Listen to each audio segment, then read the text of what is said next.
Picture this, a single railway line, 7,000 miles through an entire continent, from Cairo to Cape Town. Sounds insane? The British didn't think so. They wanted to paint all of Africa with one red line, control every single inch, one empire from the Mediterranean to the southern tip, and they almost pulled it off.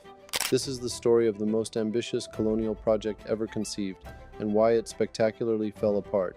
Cecil Rhodes was a British businessman who made a fortune in South African diamonds and gold.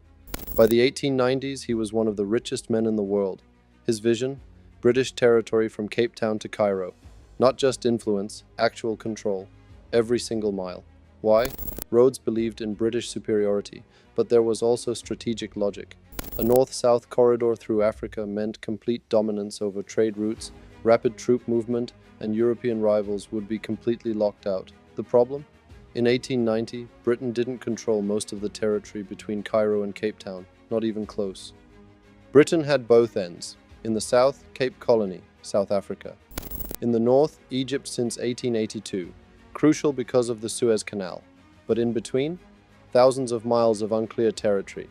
The route had to go through Sudan to Uganda, to Kenya, to Central Africa, to Zambia, to Zimbabwe, to South Africa. Every piece had to fall into place. One gap, and the vision collapses. So Britain starts methodically. Sudan, conquered in 1898 after a brutal military campaign. Uganda, protectorate established in 1894, railway built to Lake Victoria. Suddenly, continuous line from Egypt to East Africa, but then came the major obstacle. German East Africa, modern-day Tanzania. Germany had colonized this territory in the 1880s, and it sat right in the middle of the planned route. Look at the map. Egypt, Sudan, Uganda, Kenya, all British. Then Tanzania, German.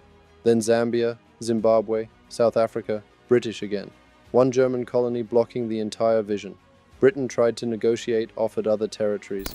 Germany refused.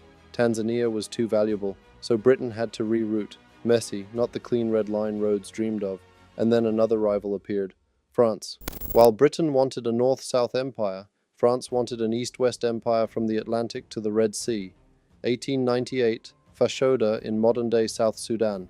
British forces meet French forces. Both claim the territory. Both refuse to back down. For weeks, Britain and France were on the brink of war, over a swampy outpost in the middle of Africa.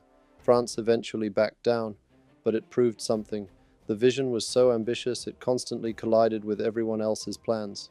By 1900, Britain controlled a rough corridor from Egypt to South Africa. Not perfect, with gaps, but close. The Cape to Cairo Railway was meant to be the physical proof. Parts already existed in the south and north, but the middle? Mountains, swamps, disease, exploding costs, and Germany's territory constantly reminded them the railway could never be complete. Rhodes became obsessed with finishing the railway before his death. In 1902, he died at just 48 years old. Then came World War I. Germany lost. Their colonies were divided up. Britain took German East Africa. For the first time, continuous British control from Egypt to South Africa. But by 1918, nobody cared anymore. The world had changed. Airplanes were the future. Britain was broke. The railway was never completed. Rhodes's red line remained a fantasy. But here's the irony. Even though the railway was never finished, the vision shaped an entire continent.